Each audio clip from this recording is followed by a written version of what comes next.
เอาสิประมาณ2-3กกพอละเออตัวชื่อรถไหมบ่เฮ้ยบ่นะรถไหมรถผู้บ่าวฮะรถผู้บ่าวรถผู้รถรถผู้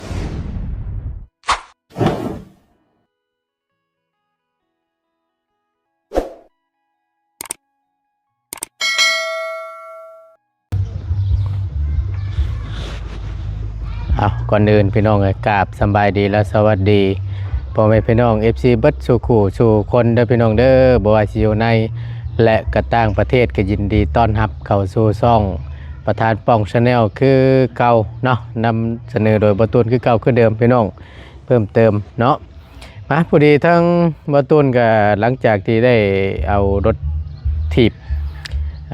มาให้เนาะทางลูกสาวทางลูกชายเบาได้พี่น้องก็พอดีแวะเข้าไปเฮือนเพิ่นจักหน่อยเนาะผ่านมาเพราะว่าคือจังหวัดอันสาวแต้วเฮาพี่น้อง คือจังหวัดผู้ว่ามาอีกแล้วว่าซั่น บอกกับบ่ตูนเมื่อวานนี่คือจังว่าเพิ่นเมื่อแล้วว่าซั่นเนาะเตรียมสิไปเฮ็ดเวียกเฮ็ดงานว่าซั่นมาอีกรอบแล้วบาดนี้จักเพิ่นสิเอาจังใดเนาะ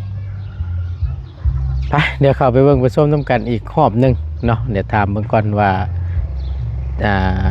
เพิ่นเฮ็ดจังใดเนาะFC พี่น้องเพิ่นก็โดยความที่เป็นห่วงนั่นแหละว่าซั่นซะเกี่ยวกับชาวแถวนี้เนาะแล้วเพิ่นนั่นพี่น้องก็แบบว่าเตือนนั่นแหละเนาะที่เพิ่นคอมเมนต์ที่เพิ่นติชมนู่นนี่นั่นก็ย้อนว่าอยากให้เพิ่นนั้นบ่อยากให้ถูกหลอกซ้ำๆซากๆจังซี่นะพี่น้องเดี๋ยวเข้าไปเบิ่งไปชมอยู่ร้านในเนาะอยู่เพื่อนเพิ่นพุ่นล่ะพี่น้องเอ้ยไปเดี๋ยวเข้าไปเบิ่งน้ำกันพี่น้องเนาะตัวไปทางใดออกไปดาวไปแล้วออกไปหน้าไปดินทางใดสงกรานต์นี่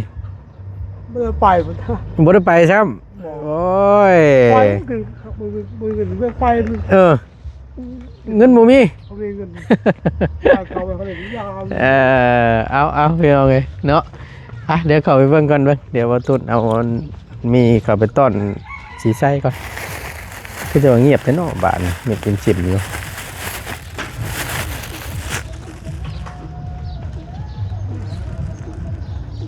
กินข้าวแล้วแม่นว่ากินข้าวคือจะล็อกประตูคักแท้นะแม่นอะไรน่ะใช่เฮ้ยไปทางไหนนอกหรือในโอ้ยเนาะก็จังว่าสมอยอยู่ไปทางไหนวะงัวก็ล้างถ้วยแล้วได้ยังกินนะขัวไข่ต้มไข่ ขัวไข่ต้มไข่สบายดี สบายดีกินข้าวอยู่บนลูกก็ให้กินข้าวบ่ใช้อยู่ใช่เบิ่งหนังเพิ่นเบิ่งหนังบ่น่ะใครอยู่กันตายคักบ้านสัญญาณบ่มีเนาะจังว่ามันตีลูกโทรศัพท์หั่นเอาไว้บนไม่เอาไว้ฮะวางไว้แม่บอกสัญญาณเนาะคือบ่ฉีดน้ำเช่นเนี่ยจ่อยนี่ฮะฮดแม่ก็สิฮดนะเลดอ่อนแล้วฮดบ้านนี่ก็เป่งน้ำเขาน้ำบ่ก็สิฮดแล้วฮดได้มันตายบ่ได้กินได้สิบอกให้เพราะมันเกินตัววัดแถวนี่ในพักบ่นี่นะมึงเนี่ยพี่น้องเอ้ยอันวันคักแน่ดินี่เนาะโอ้ยโหดโพนี่แหละพี่น้องมันแตกเลยน่ะมันเหี่ยวมันก็สิเป็นแต่เหี่ยวอยู่ดอกมันแห้งกุ่นๆอยู่ปวดโพว่าก็ได้ข้าวบ่นะกินข้าวบ่ยังอยู่บ่ยังอยู่ฮะยังอยู่โอ้ยเราจะเจอได้กินบ่กินอิ่มแล้วไปกินยังมาเอ้าพอดีเพื่อนบ่ไรเพิ่นก็ได้นอนเนาะมาแล้วละไข่แน่น้อยนึงเนาะเอานี่ไหมนี่ไข่น่ะยังอยู่ตัวต้มยังต้มไข่บริเวณไก่บ่บ่ ต้มไข่ ยัน ไข่ ว่า บดเตียง เนาะ ซื้อมา เอามีตอนสิใช่ เลย เข้ามาว่านนี่บ่ลืมซื้อขนมมาต้อนเราพี่น้องซื้อมีแล้วมาต้อนมื้อนี้ดินอยู่พุ่นบ่ดินอยู่พุ่นบ่ บริโนชง บ่ดีแล้วเนาะ ดินน้ำ มัน ท่ว ดัง ม อยู่พี่ไปบรรยากาศจะได้เย็นๆเนี่ยพี่น้องเนาะน่ะเหี่ยวบัด เหี่ยวหมดแล้ว โอ้ยพอฮดแล้วฮดได้นี่มึงแน่พริกน่ะรกชับแต่มันได้กินแต่มันได้กินน้ำกินได้เนี่ยมันก็สิเต็งตึงอยู่หรอก เข้มๆนี่ใครแน่เขาเป่งน้ำแล้วก็มันหอนแล้วเขาเป่งน้ำใส่ ก็บุกชิดาหน่อยเนาะ เอามาปลูกซอยนี่ เป็นลึก เป็นมากแล้ว นี่ฮะ สิเป็นมากแล้วนี่ ชิดาพันธุ์ใหญ่บ่ ใหญ่อยู่แต่มันเป็นบ้านเฮามันบ่แซ่บปานใด แต่มันเป็นบ้านเจ้าบ้าน มันบ่แม่นเอามาแต่ไทยมันเป็นน้ำบ้านเฮา โอ้ห่วย ก็ เนาะ ใหญ่อยู่ซำนี่อยู่แต่ว่า มากวันนั้นไหน โดย โอ้ ก็แนว เดี๋ยว ใหญ่ เดี๋ยว อยู่ ถ่ายฝนตกกันเห็นมันมืดอยู่เมื่อกี้นี่หายไปทั้งใดเลย จอกไปหมดแล้ว เนาะ โดย โอ้ยโพดโพพี่น้อง ใหญ่อยู่แต่มันบ่แม่นมาแต่ไทยคันมาแต่ไทยนี่โอ้ยซำสิคายแหละปลูก เนาะเอาไปแล้วก็ยายไว้เด้อกลางหัวนี่ยายไว้ ตัวนี้บ่ปานได้ตัวนี้เอาสิประมาณ 2-3 กกพอละ เออตัวชื่อรถไหมบ่เฮ้ย บ่นะ รถไหม รถผู้บ่าว ฮะ รถผู้บ่าว รถพูดด้วย รถปูเอา เลย พี่น้องเลยสิปีบางลังจะหรอกว่าต้นก็ได้ว้าวไอ้นี่นะ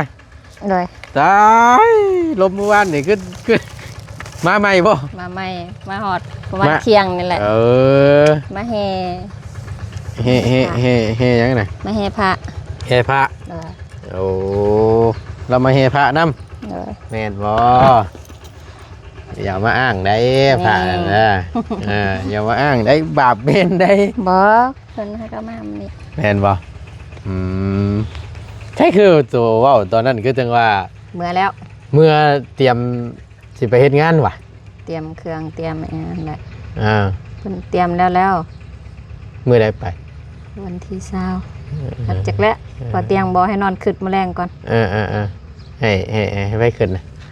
ให้นอนคึดมื้อแรงก่อน บอกใครบอกเจ้านะบอก เพิ่นพ้น บอกผู้เอา เลยตอนนี้เพิ่นว่าสิขึ้นเวียงแต่มาเตียงบอกว่าไปเฝ้าสวนก็ได้ บ่ชวนอยู่ใช่คือ ชวนกาแฟเพิ่นนั่นแหละ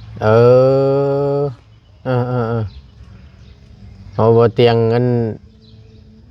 อันว่าถ้าสมมติว่าสิไปเฮ็ดเวียกสิขึ้นไปเฮ็ดเวียกอยู่เวียงแหละทั้งบ่เตียงได้นำเสนอว่าทำบ่ซั่นแหละลงไปเผาสวนกาแฟให้เราก็ได้บ่ เลย ก็เลยว่าให้คิดเบิ่งดีๆคิดเบิ่งคักๆก่อนติก็โอเคอยู่ได้แหละก็ถึงได้ เลย ลงไปเผาให้เรานะปลูกกาแฟณตอนนี้ก็ได้พี่น้องชู้ดีอยู่ดอกทางเบาเตียงหรือขนาดที่เมานี่แหละ ปลูกกาแฟ ปลูกกาแฟจะหน่อยก็เท่าแก่กาแฟแหล้ว มีแต่บ่ตูนแล้วจะหน่อยก็สิได้ลงไปเป็นลูกน้องเราเก็บกาแฟให้เราแล้วนี่ ไปนำกันบ่ ไปกันจักหน่อยพุ่นแหล้วเนาะกาแฟมีหมงมีหมากก่อนแล้วกาแฟหมูมีหมากนี่ก็โย ยันมีบง หมูมี อย่าบอกเด้อ โอ้ยบ่งตัวน้อยเฮ็ดทำเป็นย่าน เอ้า เอ้ย บ่ได้น้อยได้บงอันนี้ แม่นบ่ บงน้ำกุกอันนี้บ่น้อย บ่งว่าผม จำดิ โอ้ยซำนั้นซื่อ โอ้ยตาลุกโลย ๆโอ้ยบ่งตัวซำนี้ย่านอันอื่นนะจู่แท้ เอาอันถามย้อนจังหน่อย อันที่ขึ้นไปอันเฮ็ดเวียกอยู่เวียงอันทั้งน้องเพิ่นสิไปเฮ็ดเวียกหยังน่ะ เฮ็ดแบบทางนี่แหละปูยาง โอ้อันเวียกแล้วนี้ เลย มันจบแล้วบ่สแถวทางเฮานี่ ก็ยังอยู่ หากแต่ว่าจะขึ้นไปพุทธไปไกลแท้ จังแรกเขาก็บ่นำเพิ่น เนาะโอ้เห็นว่าก็ได้ ค่ารถมันแพงเด้อสิบอกให้ช่วงนี้ กาแฟแหละ น้ำมันมันยังราคาน้ำมันยังแพงครับ มัน600,000พุ่นบ่จัก เว้ย สัญญาณบ่มีบ่สีใส แม่อยู่นี่ อืม กินบะหมี่ มีเพิ่น กิน ไป บ่ ให้หาแล้ววันนี้ แม่อยู่นี่ ใช่พ่อก็คือบ่ยั่วเอาแน่พ่อน่ะ ไปเบิ่งหนังไป พ่อเอ้ยยั่วเอาลูกแน่นั่น บ่ได้แล้ว ไปยั่วเพิ่นจักหน่อยไปเพิ่นยั่วสีใสก่อนพี่น้องเอ้ยเนาะพอดีทางสาวเตวไปอันนั้นพี่น้องเอ้ยลูกเพิ่นให้เนาะเมื่อกี้นี่ก็ได้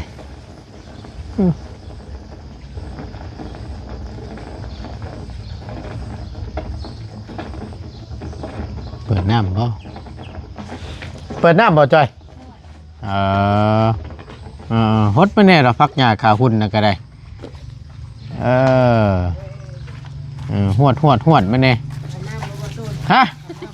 ห่วยพี่จ้างว่าเทโนบาทเด้เฮ้ยเนาะคำก้อนเห็นว่าก็ได้2 คนหนุ่มเพิ่นโอ้บ่ได้เด้อเฮ้ยอย่าถึงคิวเฮานะที่บอกให้เอ้ยบัวนะบัดเมื่อวานนี่เวียนฮดเฮานะฮ้อนหัวอีกแตกยังเวียนฮดเฮาบัดมันวิทย์ได้เฮ็ดอยากฮดอยากเฮ็ดเว้ยก็คือฮดมาแน่ให้มันได้กินน้ำกินในดีกว่าเนาะเห็นว่าก็ได้ มาแต่เที่ยงพุ่นบ่สบายดีเด้อน้องเด้อสบายดีเป็นอะไรคือจังว่าสิไปอันนั้นบ่เฮ็ดเวียกอยู่อันนั้นพุ่นบ่อยู่เวียงจังว่าขึ้นไปไกลแท้น้องบัดนี่คือจังว่าขึ้นไปไกลแท้บ่ไกลบ่ป้าบ่เพิ่นกินฮอดกันโยค่ารถมันแพงเด้อสิบอกให้ช่วงนี้ขาไปซื้อบ่ขาไปเด้น่ะไปกลับนี่ก็ล้านชองพุ่นเด้นี่โอ้ยคิดดีๆได้ว่าจังได๋ทางบ่เตียงว่าได้ซะทางบ่เตียงแล้วว่าแนวใดยังให้ไปเข้าส่วนแล้ว เข้ากับสิเป็นเบิ่งก่อน ก็โอเคอยู่เลยน้องเอ้ยส่วนตัวนะเพราะว่ากับบริมีอย่างไรล็อกเบิ่งนี่ในช่วงนี้นะเพราะกาแฟเราหากระปุกก็สิว่านะโดยเอาโคตรรถน้องโคตรรถนั่นแหละไปให้มันทั่วมันถึงหรือว่าโคตรทั้งพี่น้ำสิเพราะว่าเครื่องปลูกของพังเพิ่นพี่น้องเลยเต็มอยู่เดี๋ยวได้กินน้ำแน่ฮอดหนาวจังหน่อยฮอดที่เขาละลูหน้าพลนั่นนี่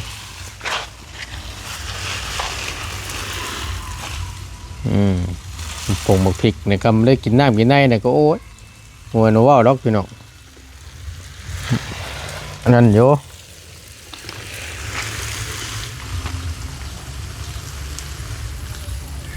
สายยาวน้ำบ่ค่อยแห้งเนาะน้ำบ่แห้งน้ำจะแห้งเลยพี่น้ำจะแห้งแล้วทันทีใดก็สิบุกุ้มเลยติถือว่าชุดได้พี่น้องเลือกหม่องก่อนจัดลงมือเจาะนั่นก็ได้ ไปเล่นทั้งได้สงกรานต์นะฮะบ่ได้ไปทั้งใดบ่ยันว่าไปหาท่าอันไปหาหม่องดินอยู่แต่บ้านนั่นน่ะอยู่ในบ้านคือว่าโม่ผ้าไปบ่คือว่าแหละเนาะเพราะว่ามันฮ้อนเนี่ยดิพี่น้องเอ้ยไปใส่มาใส่ก็ค่อนข้างจะลำบากแน่มันฮ้อนฮ้อนบ่พอเงินในกระเป๋าน้ำบาทนี่ เนาะลักๆเลยนี่เงินในกระเป๋านี่โอ้ยพี่น้องก็คือฮู้แล้วไปดิ่นไปกินเนาะไปเที่ยวมันดดบ่มีเงินนี่ก็เดี๋ยวมันก็กระเบยกระว่างอยู่นั่นแหละได้บ่เป็นหยังดอกเจ้าแก่งกันแผ่นจะคดน้ำจักอันนี้เนาะโอ้ยเฮ็ดทำท่าฉีดใช้ได้นี่เฮ็ดบีบพิษพิษข้างอีกได้โอ้แผ่นเพิ่นธรรมดาเด้อ เอาบ่หยอกพี่น้องเอ้ยเนาะ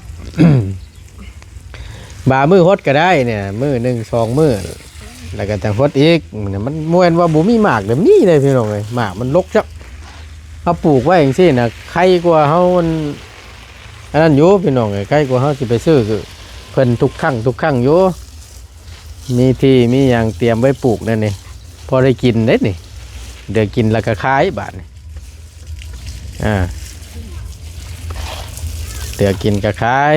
แต่ละรอบตากแห้งไว้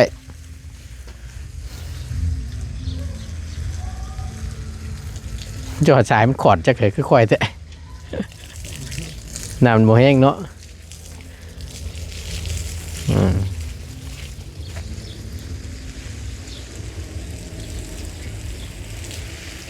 โอ้ลงชวนกาแฟเนี่ยอากาศเย็นเด้อโอ้เป่าชวนกาแฟอยู่ทางปากช่องแลนนาวนี่อากาศมันเย็นบุคือทางเฮาได้เขตเฮานี่ห่วยว้าโธ่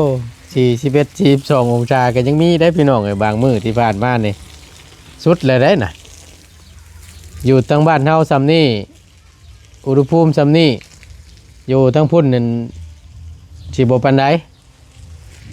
อยู่พุ่นน่ะเฮาฮ้อนชุดเลยทางพุ่นนี่ธรรมดานั่นน่ะถ้าเขตเฮาแบบว่าฮ้อนแบบปกติอยู่พุ่นนั่นเย็นจ้อยแล้วเคยลงอยู่บ่เคยไปอยู่บ่ปากเซนนะเอาจักปีแหละไปอยู่มา3 เดือน ไปเฮ็ดหยังน่ะไปไปเฮ็ดฮอนในเมืองคงนี้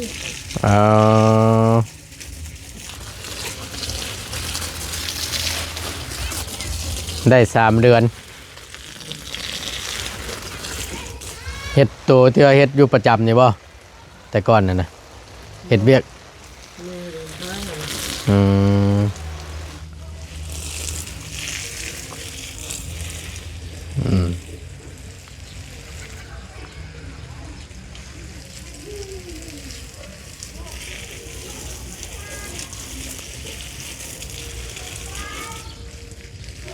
คิดว่ากะจะอยู่ได้อยู่บ่ถ้าสมมติว่าได้ลงไปเผาให้เราอะดิได้คนเดียวได้ฮะบ่หยอกลงก็ลงน้ำกันนั่นแหละเนาะลงน้ำกันลงน้ำกันนั่นแหละผัวเมียคักแน่แล้วบ่บัดนี้คักแน่แล้วบ่คักแน่แล้วเนาะโอเคแล้วเหรอว่าให้ลมทั้งพ่อทั้งแม่เจ้า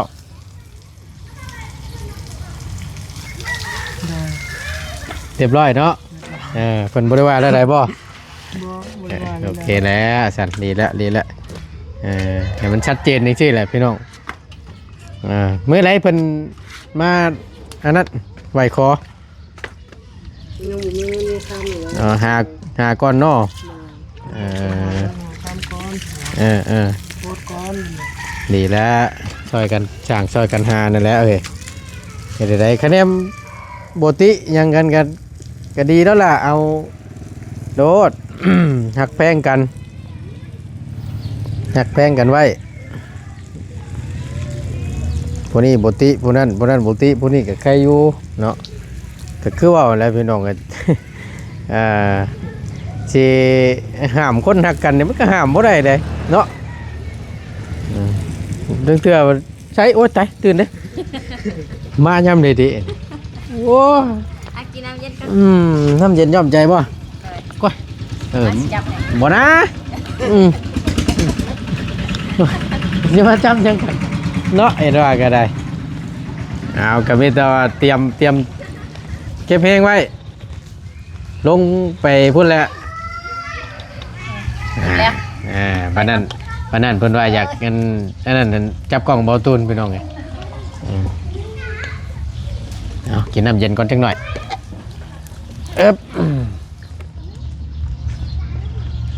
ใช่ปิดฮะเรียบร้อยเลยก็เบิดเลยได้พี่น้องเลยเบิดแล้วพดบุตัวเทิงชับอันนี้เนาะ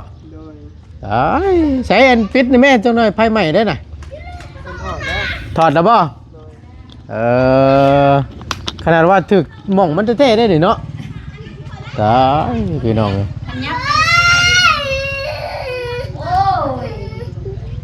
เมนหยังบาดนี่เฮ้ย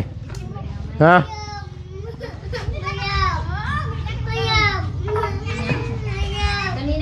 เธอจับบ่ได้ใจเพิ่น บ่ได้ใจเพิ่นละหายเด้อเนาะตายบ่แล้วอันนี้เอานั่งนี่ก่อนนั่งนี่ก่อนโอ้ยพี่น้องตะกี้นั่นเว้าถึงนะถ้าว่าแบบว่าเพิ่นคายให้แล้วยืดออกไปอีกหน่อยนึงเลื่อนนั่นสิยับลงอีกนั่นผู้ดีน้ำนี่สิถึกตามันคักสายน้ำนะอันนี้หลังจากที่เจาะมันยังแล้วแหละเพิ่นได้แบบว่ายังมันขอชื่อเพิ่มอีกแล้วแบ่งยับมาอีกนะที่แรกไอ้ว่าเล่งเป้าให้นั่นมองนั่นเลยได้เนาะวะ ลมพด บ่อยู่บางเจาะเดี๋ยวนี้แหละแต่ก่อนมันยังบ่ทันได้ขยายออกอีกเรื่อยๆกันเนาะแต่เนาะคำว่าคือขยายก้อนแล้วก็ว่าไล่แบบเต็มคือเดี๋ยวนี้น่ะเนาะยับลงไปเจาะอยู่ลุ่มมันดีก็คัก พูดนั้นแห้ง แม่น แต่ว่าดินเฮาตอนนั้นมันบ่ฮอดแต่บอลเจาะหนัง แม่นตอนนั้นนะ จะไปปรากฏเอาอย่างกับบ่หลับ ฟังหมาล่ำเสยบันตายพี่น้องเลยเดี๋ยวเนาะกับบัดลงไปพุ่นนี่ไผสิเผาให้บัดนี่ เที่ยวมาจอกเอาก็ได้อยู่ว่า อ๋อ นั่งมาเท่านั้นก็ได้ เที่ยวเอาเนาะเพราะว่ามันปักเชมันก็บ่ได้ไก่สำเวียงเด้เนาะ เรียกไกลกว่าบ่ จังว่านี่แหละ เอาคือน้องลงไปตอนนั้นเมืองคงบ่ โดย ตัวได้ไก่กว่าใช่ ทางขึ้นได้ไกล เนี่ยเนาะทั้งพี่บ่ ทางขึ้น ทั้งเวียง จากบ้านไปวัน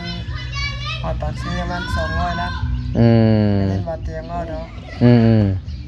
กับบไก่ได้ธรรมดาแต่ขึ้นเวียงนี่กลัวเด้อน้องเอ้ย กลัวบ่ กลัวได้ไก่กลัวได้ 300บ่ รุ่นข้ามคืนผู้ใดขึ้นเวียงน่ะเห็นบ่เจ้าขึ้นเวียง เคยไปอยู่บ่ ยังบ่เคยไป นั่งรถขึ้นรถ7 โมงแรงนี่ฮอดพุ่นนี่ 5 โมงบ่ แม่น4 โมง5 โมงเช้าพุ่นใด โดย ก็ว่านลงไปปักเซนี่บัดขึ้นรถ6-7 โมงเช้านี่ฮอดพุ่นนี่ก็สิค่ำมันแหละประมาณนั้นแหละแบบมันบ่ไกลปานนั้นน่ะนะไอโยคือก็อยู่แถวหมู่ใกล้เฮานี่ก็ขึ้นมาจอบเอาคือเว้าหั่นแหละเป็นเดือนมาก็ขึ้นมาเทื่อนึงมาเยี่ยมเบิ่งเงินเบิ่งซ่านเพราะว่ามันนี่แหละพี่น้องก็ขึ้นมาจ่ายค่าพื้นค่าไฟนี่แหละเนาะตัวฟืนไฟฟ้าเพิ่นนี่ก็เพื่อทำบ่เห็นภายใน3 มื้อแล้วตัดออกรถว่าซั่นมันรถ คือจังใดอยู่หั่นน่ะพี่น้องเนาะเอานี่แหละมีแต่ว่าให้นอนคิดเบิ่งคักๆเบ่แรงจับเข่าคุยกันตัดสินใจดีๆระหว่างขึ้นเวียงกับไปเผาชวนกาแฟให้บ่เตียงเลือกทางไหน ไปนอนเพิ่นนอนคิดเบิ่งลงใต้ดูสิขึ้นเหนือ ขึ้นลงใต้ขึ้นเหนือคิดเบิ่งทบทวนเบิ่งจับเจือได้แล้วก็จังคอยบอกเราปรึกษากันเบิ่งจับเจือปรึกษากันเบิ่งคักๆแต่ว่าบ่ได้ย่านทากที่หยังแล้วว่าน้องก็ใครอยู่ใช้คำว่าบ่ย่านโตคือปีงี้เด้บ่ไหวไอ้น่ะ ย่าน โว้ยมันเฮ็ดได้ช่วงนั้นเต้นดงวะแต๋วแตกเลยโอ้ยมันปิดแต่เยืองได้พี่น้องมันมักอยู่ความชื้นความเย็นตอนบ่ตูนไปเมืองนากายตอนนั้นกะแข่งขมวนนี่กะอันเบาเตียงคำพาไปช่วงนั้นนะพี่น้องเจ็ดอยู่ดอกไปนอนอยู่หมู่บ้านอย่างน่าพี่น้องเลยตามแคมป์แม่น้ำนั่นนะไปโหลดคลิปโมเมื่อเพิ่นมา จุไฟอ้อมกันแล้วบอกว่าเบิ่งจับกดโปดอยู่ในแข้งเว้ยว่ะป๊อบบานนี่ เด้จ้ะมันย่านเนาะจุไฟอ้อมเอากับบ่อยู่วะความชื้นเย็นๆขึ้นเราได้เพิ่นน่ะก็สิว่านะ ฟ้ามักเย็นบ่ แม่นเย็นแบบนั้นเนี่ยโอ้ยเรียบร้อยแล้วแหละเนาะเอาสั่นก็มีแต่ว่าให้ทบทวนเบิ่งเนาะ เลย ทบทวนเบิ่งเด้อจอยเอ้ยกลับก่อนเด้อเอ้ยอยู่ดีมีแฮงคือกันไปสบายดีเด้อน้องเด้อโดยเนาะบัดชูคู่ชูคนเนาะ เลย เจ้า สบายดี โดยไปพี่น้องเอ้ยรับลาแล้วบ่ตุนก็ได้ขอบคุญขอบคุณหลายๆ ฮดกับบัทั่วเทิงชับน้ำเบิดจ้อยบาทนี่โอ้ยเบื่อฮดไหม เลย ฮดเอาจากนี่ได้ไป ที่ยังบ่ทันฮดนะตัวนั้นกับไว้ก้อนตอนเอาฮดได้เด้กับทางด้านหลังเพิ่นนั่นแหละจังคอยฮดอีกเนาะเฮ็ดได้เอาตามมีนั่นแหละ เลย ลำพังใช้เสื้อกับบ่แห้งนะน้ำก็ได้พี่น้องเนาะฮ่าดูนึกว่าอยู่แถวชิโนวันอึดน้ำพี่ก็อึดคือกัน อยู่ดีมีแรงพี่น้องสบายดีเด้อ